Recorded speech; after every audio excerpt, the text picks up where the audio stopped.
On va le voir, le transport de marchandises s'adapte aussi à son environnement. 50% du trafic fluvial français s'effectue aujourd'hui sur la Seine. Et pour tous les acteurs de cet axe, l'enjeu est économique mais désormais environnemental avec un nouveau défi, participer activement à la transition écologique. Voyez ce reportage de Mehdi Weber avec Patrice Cornic. Lentement et presque sans un bruit, le trafic fluvial trace son sillon dans le monde du transport de marchandises. Chaque année, c'est plus de 20 millions de tonnes de fret qui transitent sur la Seine. Un mode d'acheminement 5 fois moins polluant que le trafic routier. Alors que représente aujourd'hui l'économie du fluvial et comment développer cette activité pour un avenir plus éco-responsable? Réponse pour Enquête de Région. La Seine, Stéphane et Jennifer Delcourt y passent toute leur journée. Depuis 10 ans, ce couple a choisi la vie de batelier.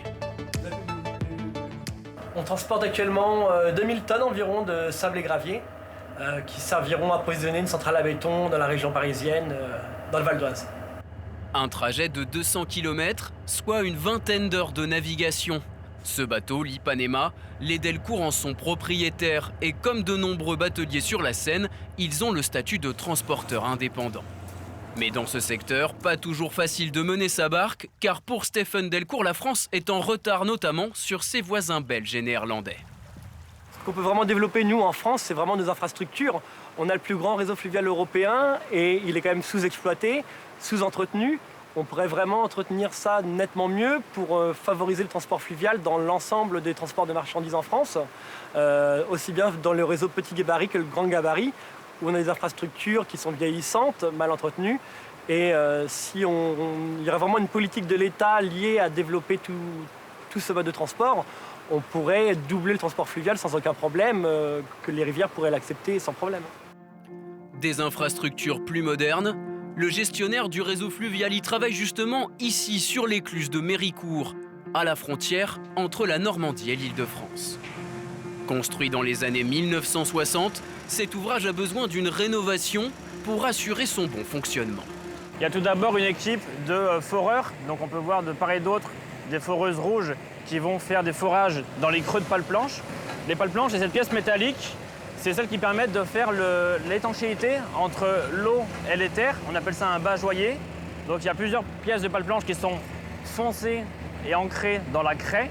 Et pour améliorer cet ancrage, on vient bétonner de sorte que les pales planches ne bougent plus. Un projet titanesque auquel participent 70 entreprises de génie civil. Et une contrainte de taille, continuer à assurer le passage des quelques 250 convois hebdomadaires pendant toute la durée du chantier. Courant mai, on va remettre en eau afin de faire les essais en eau pour voir si l'étanchéité est bonne ou pas. L'opération se terminera à l'automne 2024 après 4 ans de travaux et un coût total de 92 millions d'euros. Il y a quelque chose dont on est certain depuis longtemps à Voies Navigables de France et qui devient de plus en plus une évidence, c'est qu'on a absolument besoin du transport fluvial. On a aujourd'hui des filières qui sont captives, entre guillemets, qui ne peuvent pas survivre sans le transport fluvial. C'est par exemple l'acheminement en matériaux de construction du bassin parisien. C'est aussi les céréales. On exporte à Rouen des céréales qui viennent de Champagne, qui viennent de Seine-et-Marne, qui viennent de l'Oise aussi. Et donc toutes ces céréales transitent par le fluvial. L'équivalent en termes de camions serait catastrophique au sens où avec un moteur de bateau, certes puissant, eh bien, on évite autant de moteurs de camions, jusqu'à 200 moteurs de camions qui circuleraient en échange. Mais c'est en aval de la Seine que se joue l'un des actes les plus déterminants pour l'avenir du transport fluvial. Le Havre, premier port de commerce français grâce au trafic de conteneurs.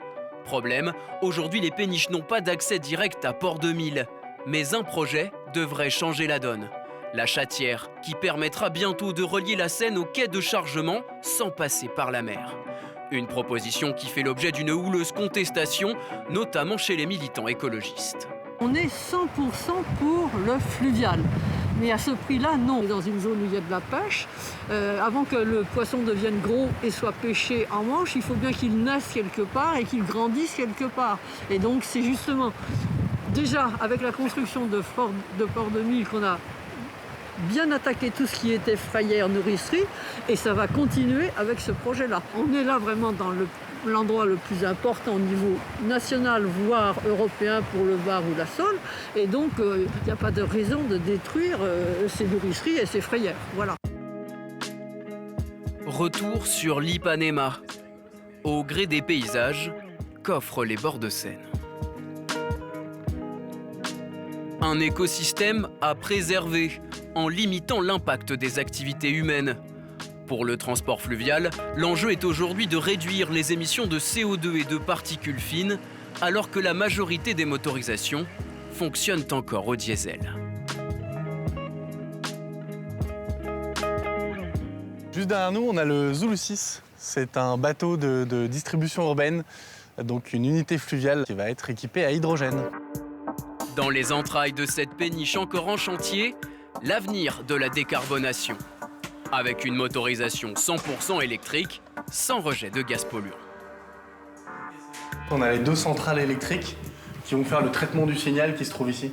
Donc là, vous avez vraiment les batteries qui vont envoyer le courant continu, et c'est en fait tous ces équipements-là qui vont faire le traitement du courant continu, le retransformer en courant alternatif et du coup le délivrer à tous les équipements du bateau.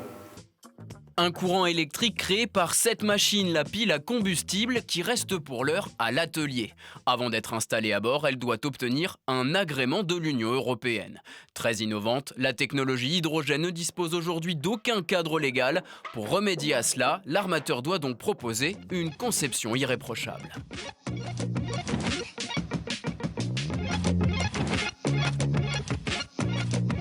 Il a fallu intégrer le système de stockage, donc de l'hydrogène en partie extérieure, et évidemment tous les réseaux de sécurité qui vont avec, les vannes, les réseaux de piping, et enfin toute la partie équipement de sécurité.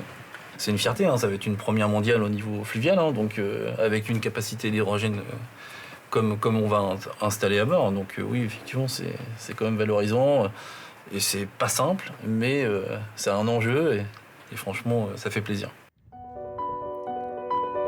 Des innovations qui laissent rêveur. Et si demain, le fluvial devenait le porte-étendard du transport de marchandises bas carbone? Sous les yeux de ses parents, ancien batelier à la retraite désormais installé sur les bords de Seine, Stéphane Delcourt entend perpétuer sa profession. Pour un jour peut-être, passer lui-même le flambeau à ses enfants. En attendant, le jeune couple prévoit d'investir dans un nouveau bateau plus grand et plus moderne. L'avenir du fluvial, Stéphane et Jennifer Delcourt y croient plus que jamais.